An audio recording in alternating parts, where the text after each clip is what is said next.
Hello everybody, this is Jonathan, and welcome to the Lynne Life. I need to talk to you about the comparisons between Damar Hamlin's cardiac arrest on Monday night's football game and what my wife Lynne went through 11 years ago next month, and her cardiac arrest and where she ended up, because where Damar ended up and where Lynne ended up was identical from that point on. And I'm hearing all this on television, and it's brought back all the memories. And I'm probably going to discuss a few things that maybe I never mentioned on this vlog. Maybe I did, maybe I didn't. I'm sure there's some things I haven't mentioned. So let's get going. My name is Jonathan, and I'm a caregiver for my wife Lynne, who has a permanent brain injury. Things are a bit different now, but we're doing the best that we can. Join us as we experience the Lynne Life.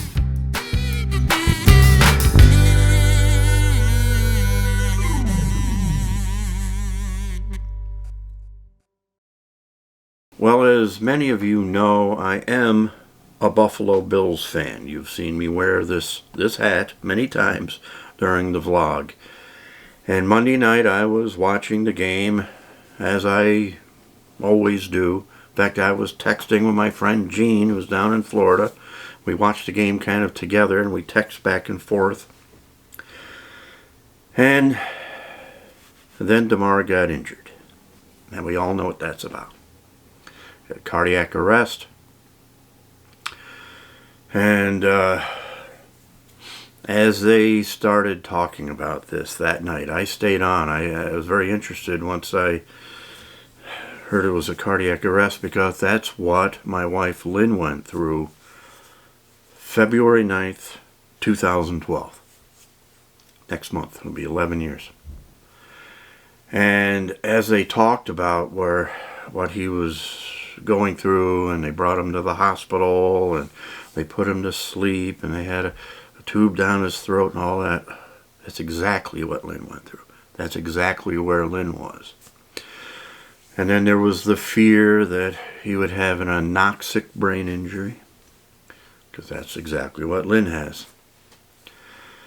And I discovered that the next morning, Tuesday morning, I woke up and my chest was tight and my heart was beating really hard, and I had a shoot that day. And I was trying to figure out why am I feeling this. I knew what it was. It was anxiety. And I go, why am I so nervous? And I went on the shoot, and I did what I normally do, done so many times before.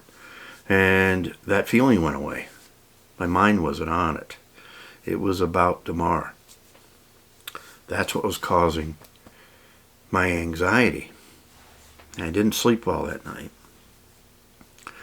And the more I heard about it, the worse it got. But during the shoot, when I took my mind off of it, it went away. The feeling went away. And I knew then, I said, I think this has to be the subject of this week's video.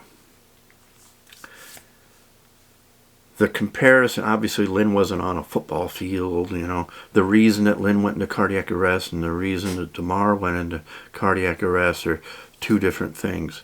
But they ended up in the same place. They put Lynne to sleep, kept her asleep so her body could heal. She had the tube down her throat, and we didn't know how Lynne was going to end up. I was talking to the neurologist regularly, and they do some scans and things, and they have a little bit of an idea where she's going to be, but not completely. And they said we won't know until she wakes up. Now Damar, they're starting to have him wake up now, and things look good.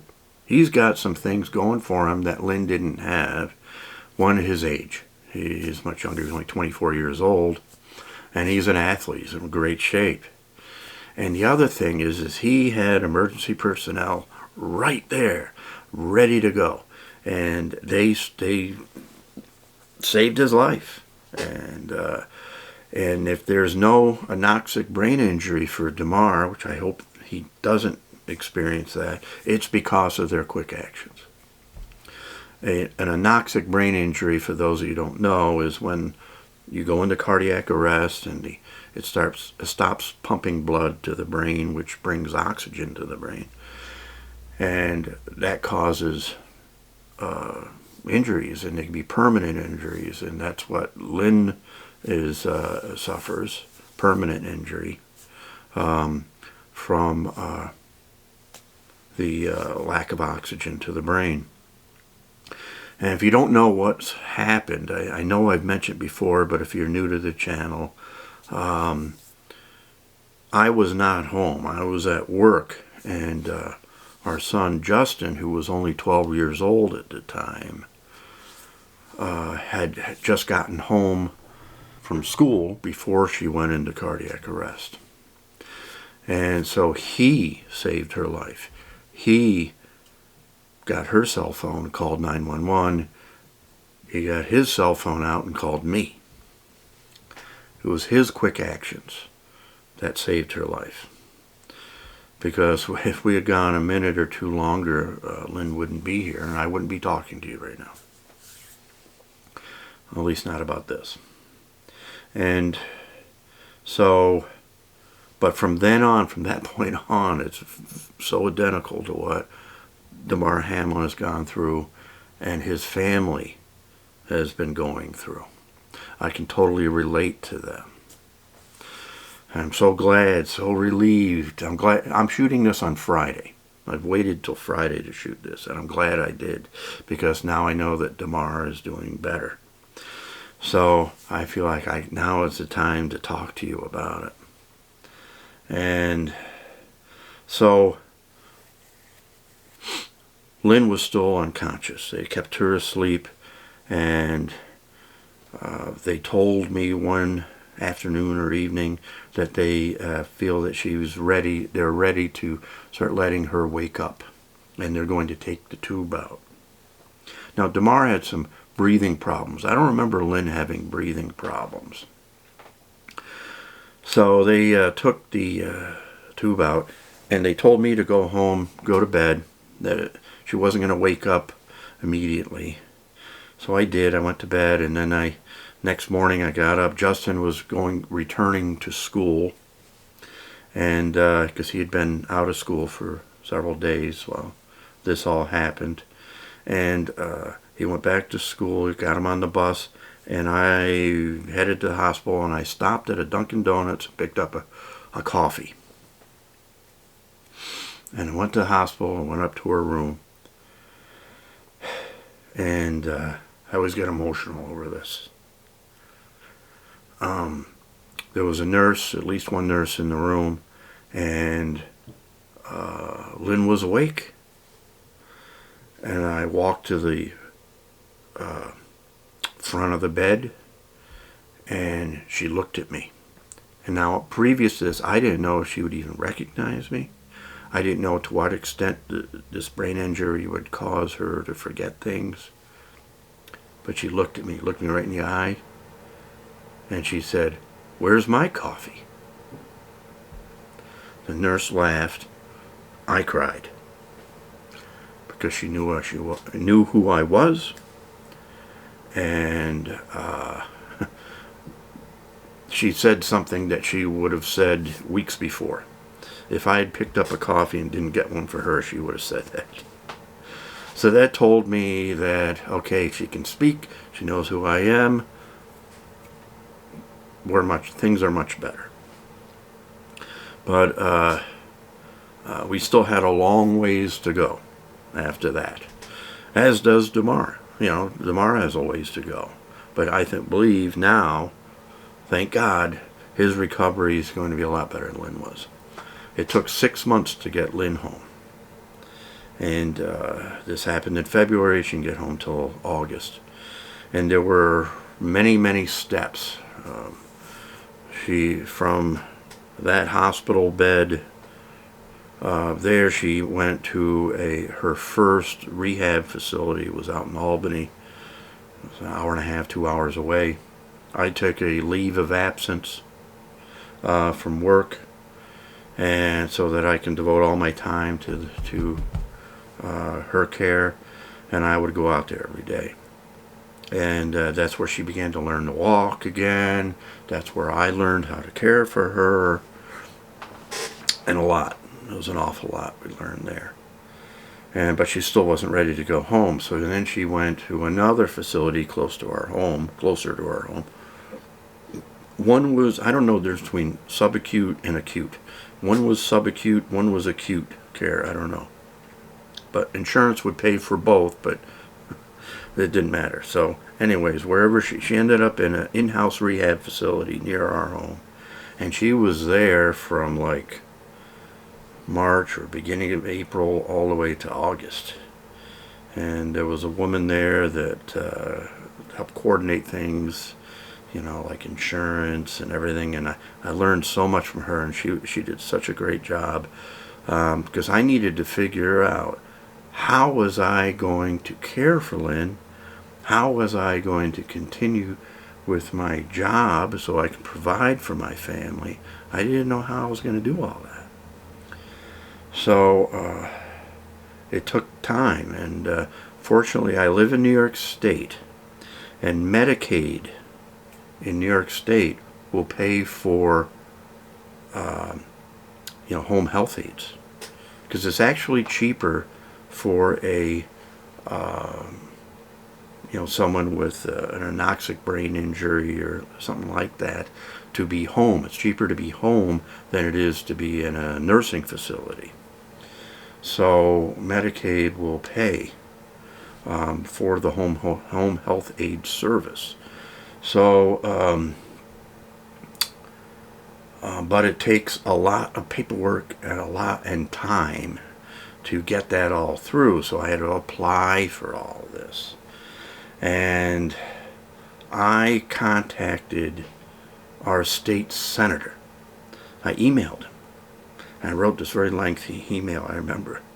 And I was very emotional over it, and I really needed help. I needed this. Is there any chance we can push this through or get this through quicker? And lo and behold, the very next day, I got a call from his office. And there was a woman on the phone, and she talked to me in length about it. And she said that they would try to help. Now, I was told at the in-house rehab facility that this would take months to get through. It took 1 week.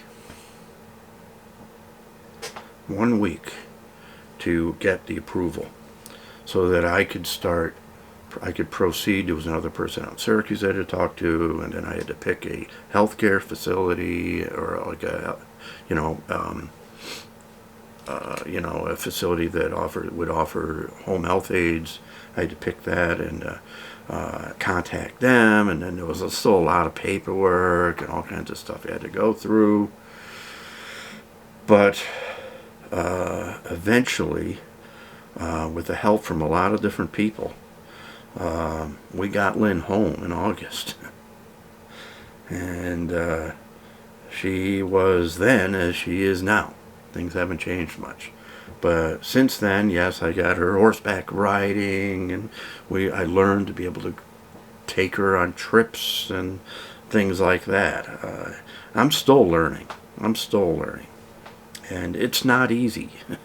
It's not easy. I know this video is a little different than a lot of videos that I usually post on our blog, because I try to keep things very positive.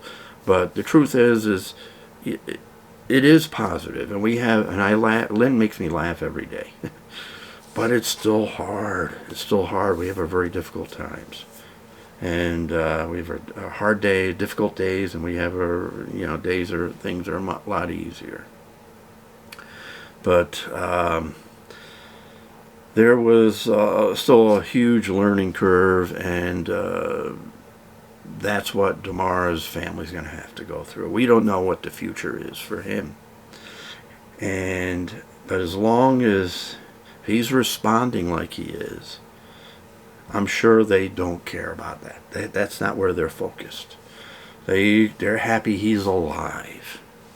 They're happy that he's going to go on with his life.